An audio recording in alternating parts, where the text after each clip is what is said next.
All right, Jamie, thank you. Let's get to our top headlines tonight. These stories are real new now. Could the COVID-19 pandemic put a strain on marriages? A family counselor talks about the increase in calls they're receiving from couples. The Springfield-Greene County Health Department has some good news to deliver in the fight against COVID-19. How an increase in testing capacity will help better track the virus here locally. And an Ozarks woman who was pelted by hail from last week's storms is sharing her story with us. What happened and how she survived the situation. Ozarks Fox News at 9 starts right now. Real, new, now. This is Ozarks Fox News at 9. Good evening and thanks for joining us tonight at 9. I'm John Adams. And I'm Jennifer Abreu.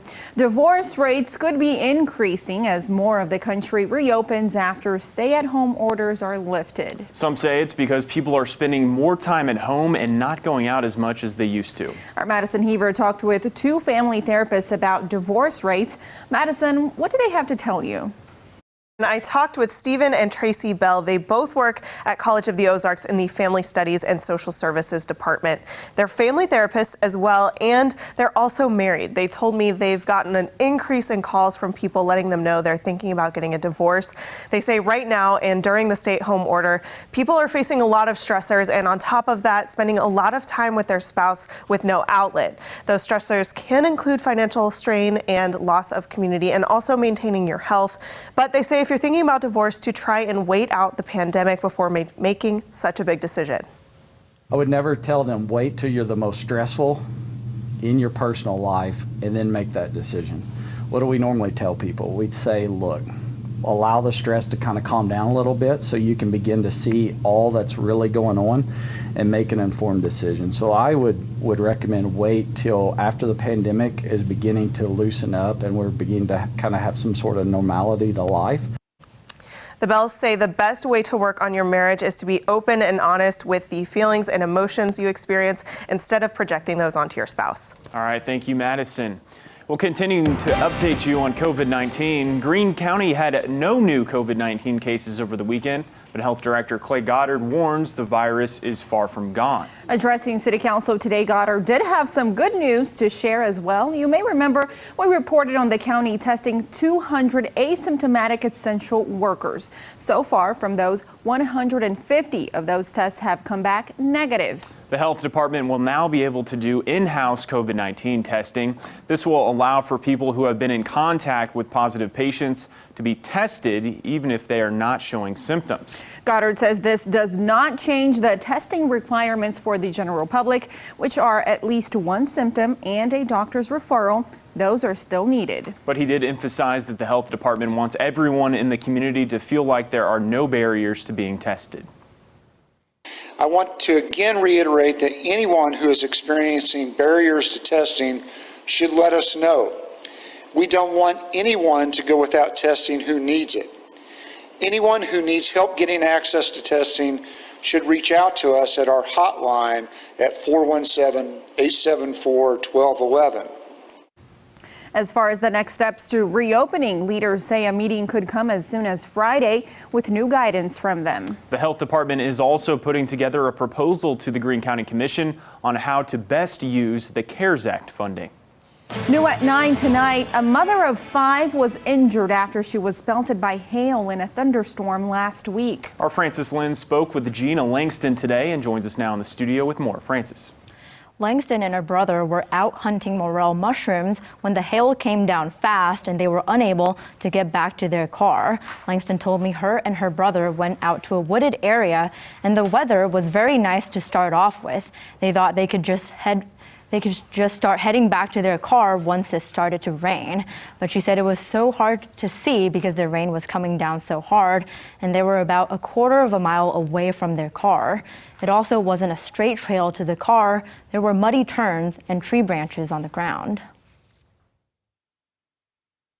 If the hail was any bigger or coming down any harder, I'm almost positive we would have died. I felt bad because we shouldn't have been out there. Their car actually got stuck in mud, but Langston's in-laws came to pick them up and take them home. All right, Francis, thank you. Let's bring Jamie in now to talk about these storms. Jamie, we see them often, but why are watches and warnings so important? Well, the watches and the warnings are there just to give you a heads up that you've got some dangerous weather on the way. And in this case, this woman couldn't get inside. She was caught outdoors. And it just shows how dangerous storms can be. And not all severe thunderstorms are the same. Sometimes we're focused on the wind out of a severe thunderstorm. Sometimes we're focused on the hail out of severe thunderstorms, like in that case. Here's the definition of what a severe thunderstorm is, or at least the criteria for a storm to be deemed severe. It has to have 1-inch hail or larger. That's quarter size or larger hail. That was the case on that Sunday morning. Also, we look for wind gusts of 58 miles per hour or greater. We had severe weather that hit the Lebanon area where we had wind gusts, straight line wind gusts, thunderstorm wind gusts that topped 90 miles per hour. Those kinds of winds are stronger than some of our weak tornadoes that we find. Also, when we have a severe thunderstorm, you can get frequent lightning, which can be every bit as deadly, and even in some cases, tornadoes. All right, Jamie, thank you. Well, making local news tonight, thrift stores are finding new ways to ensure donated items are safe for shelves. Now, typically, those items could be on shelves the same day, but now they must be sanitized and wait days before being stocked. Carlene Mayberry, the manager at Goodwill on Battlefield, says they were at capacity the first few days they reopened, adding that today is the first day they have been able to put new products out since before they closed all the way back in March. According to Mayberry, Goodwill now asks that donations are put into a bin, which will sit in the warehouse for 3 days before being priced and put out for people to buy to keep shoppers safe. Another thing that we have changed is we used to bring out donations daily, all hours long, and feed the shelves. To keep that distance and to keep people safe, we are now producing all day long, but we put them out at night and in the morning before customers get here. Goodwill is still welcoming donations despite the recent surge, and if you're planning on stopping by, you will be required to wear a mask. As the hospitality industry continues to take a hit, one local hotel is making changes to its workforce. Springfield University Plaza announced today it's scaling back operations due to a decline in business. 112 employees will be furloughed. The company hopes this is temporary. In political news tonight, getting the economy going. That was the focus of Governor Mike Parson's daily briefing. The governor said the Federal Supply Chain Task Force asked about Missouri manufacturers producing PPE, calling the news promising for some Missouri businesses. The governor also announced the Department of Higher Education and Workforce Development will launch a recovery mode campaign on May the 18th, shifting from helping with jobless claims to helping the unemployed enroll in job training programs to help kickstart the economy. The governor also said there will be job fairs and resume help as well. Be focused on getting people back to work. Over 400,000 people on unemployment. I think those numbers are kind of starting to creep down a little bit, which is also good news. But we got to figure out how to fight the COVID-19. We got to bring our economy back.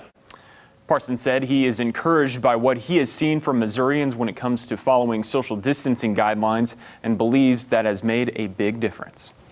We are honoring the class of 2020 through Graduate Together Ozarks. We want to invite you to upload a picture of the 2020 grads you're proud of. And through the weekend, we're focusing on stories that spotlight the high school and college classes of 2020.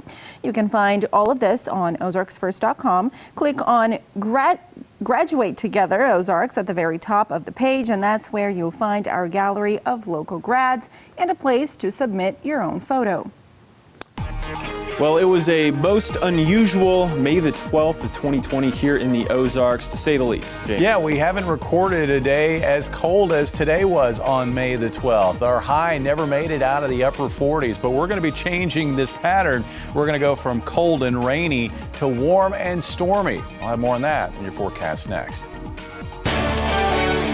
You're watching Ozarks Fox News at 9 with John Adams, Jennifer Abreu, and weather with Chief Meteorologist Jamie Warner.